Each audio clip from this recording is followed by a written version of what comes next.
Welcome back to talkSPORT End Zone, talkSPORT's dedicated NFL YouTube channel, building up to our live commentary on talkSPORT 2 this weekend as the New York Jets take on the Minnesota Vikings at the Tottenham Hotspur Stadium. And it's a pleasure to say I'm now joined here in London by defensive tackle for the Minnesota Vikings, Harrison Phillips. Harrison, an absolute pleasure to speak with you. I think this is your first time playing in London, if I'm right in saying. Second time. I was here in 22 as well, yeah. So tell me about that experience then, and almost looking forward to this game this weekend as well. Yeah, I feel like I had maybe a little bit more excitement 2 years ago coming over for the first time, just, pretty oblivious to a lot of things over here. And, my most of my knowledge of this area is from Peaky Blinders, one of my favorite shows. So this time, what was unique about this trip is that we are going to stay after the game. Last time we came here, we arrived at the same time and we left directly after the game. So I never even went into London because we stayed outside the city and then played at Tottenham. So this year, after the game, we're going to go into London and have a night in London. I'm excited for that. In terms of this weekend then, as being a team that's undefeated 4-0, how special is that coming into London, being undefeated, and what's been a phenomenal start to the season for you guys? Yeah, I think if anything, it gives us a little bit of confidence, but I think that most of the guys on our team have the mindset that we prepare the same way if we were 4-0 or 0-4.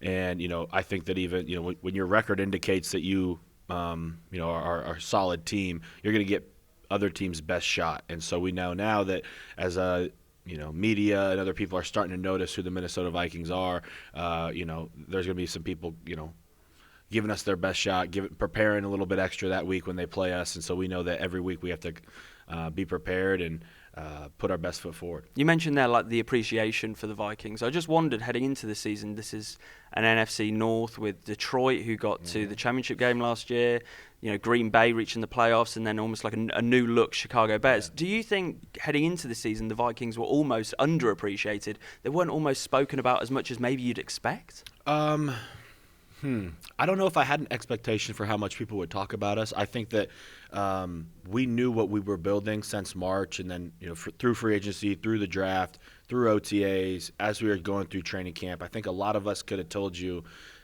we're building something special here. And as the chips have fallen these first 4 weeks, unfortunately, they don't give out Super Bowls for the month of September.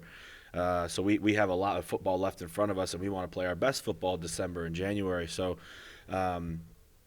I like the idea that people weren't talking about us, and I almost wish that they didn't talk about us still. I wish we still were those underdogs, and we have a roster that's full of players with chips on their shoulders, and so that underdog mentality is a good one to keep. Talk to me about yourself in terms of that contract extension. Congratulations. Thank you. How special a moment is that for a player? Because we see these contracts get signed, and sometimes, you just imagine the relief, but also how grateful you are for your journey and what you've been able to achieve and also earn that contract. How special a moment was that for you signing that deal? Now that I'm removed from the situation, it's been amazing. Contract negotiations are very stressful. It's almost similar to the NFL draft. There's only one person who feels like they were drafted in the right place, and that's the number 1 overall pick. Everyone else says that they should have been drafted sooner. And, with contract talks and free agency and things like that, everyone always overvalues themselves because they know who they are. And so when those contract negotiations were going on and, maybe my team maybe thought I was in this role and I, maybe playing at this level and however it shook out, now that I've made my decision and been blessed enough to extend my career here in Minnesota, I can look back and say, hey, how many people, sign third contracts, let alone extensions into their third contract, defensive tackles hitting their 30s. I mean, it's really cool to see what I've accomplished from when I first started falling in love with the game of football, 25 years ago. And, just a little kid from Omaha, Nebraska to accomplish what I've accomplished. It's been really great. But, I hope that I haven't even come close to my ceiling yet, and I have a lot of great football in front of me. Well, like you said there, close to your ceiling, career year last year and a career year for so many of these guys on the defense as well. Just talk to me a bit about this defense, because it's been phenomenal to watch already this year, the success that you've had with Coach Flores, what you've been able to do, surprising so many teams around the league, so many great quarterbacks, you've made them struggle. So has this defense gotten better than last year, do you think, already? I think we've just evolved, It's a really cool defense where, our scheme changes so much. We have a lot of talent. we're able to also call things in areas maybe where we don't have as much talent. It's a chess match out there every play, every quarter, and every game. And so I think having the veteran leadership we have on the defense is extremely important as we're able to get to different checks, different fronts, different audibles at the line of scrimmage so that we feel like we can hold the pen last. I think that veteran maturity maybe you don't see on other teams that can allow you to get to that space. Just as talented as we are physically, you have to be just as equally talented mentally to be able to hold 3-4 calls in one play. To guys hitting career years, Coach Flores has like a stapled saying, he doesn't know where the big plays are going to come from. But it's going to be somebody else every week just based on what our game plan is and how they plan to attack us. One game our outside linebackers can finish with 50% of the tackles. The next week it could be our safeties has 50% of tackles, then our corners, then our D tackles, then our linebackers. It's just how teams play us. Our defense is fit that like a new star shows up each week.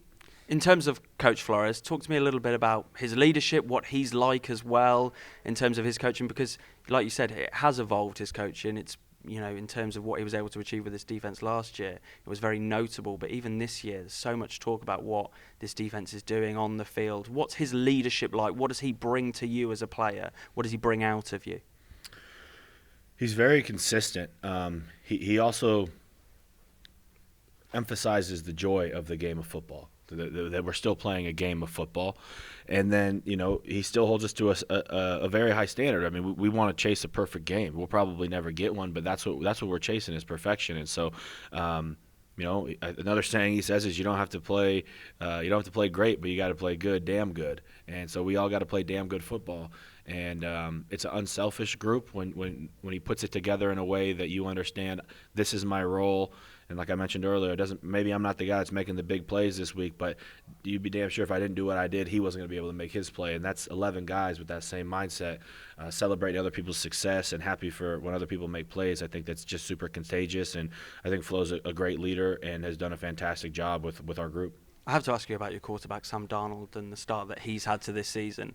In terms of that relationship that he's built with Coach O'Connell as well, did you foresee him being as impressive as he's been so far this season, coming off the back of a year where he redshirted in San Francisco? What have you made of Sam's start to the season? Well, I always had high expectations for Sam because I played him in college, and he tore us apart when I was at Stanford and he was at USC in the Pac-12 championship a few years down there. And so I always knew the attributes that he had, and so much in this system, in the NFL systems, it's about timing, it's about situation, it's about coaching. There's a lot of things out of your control.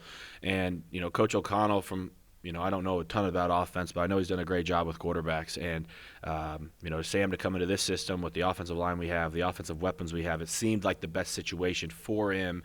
And then I mentioned he has all the traits that you need.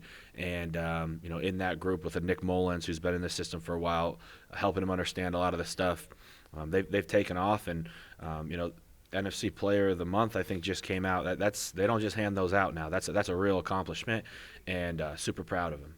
In terms of the offense and the defense, you mentioned how the defense, everybody's doing their job, and in the offense, it's exactly the same this year, just putting points up on the board for fun.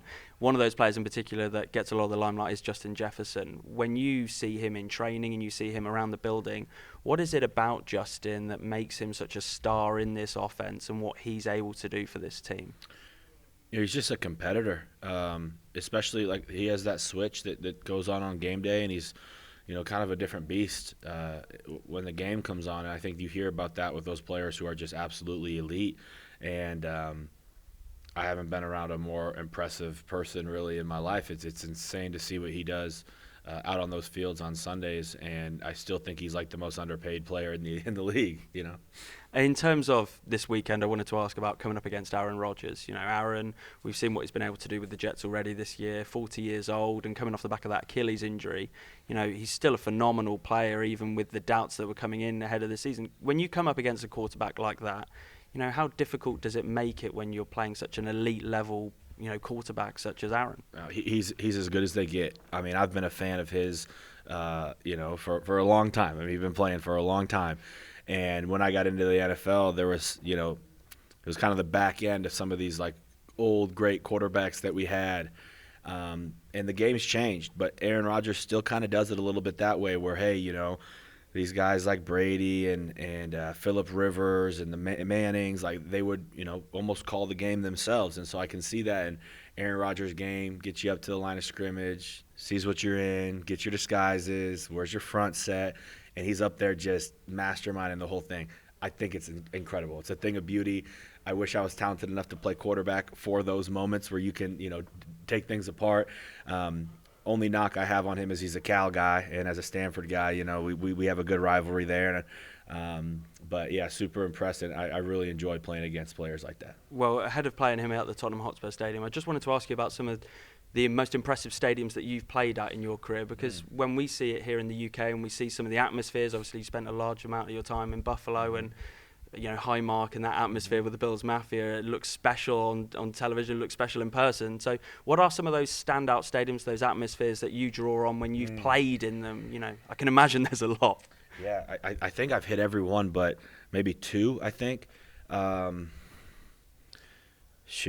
You're always biased to where you're at. I think U.S. Bank is one of the most electric ones. I remember before I signed in Minnesota after my rookie year, my second year, my high school buddies would ask what's my favorite place I played, and I'd say Minnesota. I mean, it's electric. So I'm really thankful for what we've had there. I don't know if you watched a couple weeks ago. We had 4 or 5 caused false starts in a row because how loud we had it in there. It gets electric. I love playing on grass fields. I think playing in Kansas City was always fun. Obviously, when I was in Buffalo, those were AFC Championship games and very important games. The crowd there gets pretty good. I love playing in Buffalo. So I'd maybe say those 3 stadiums.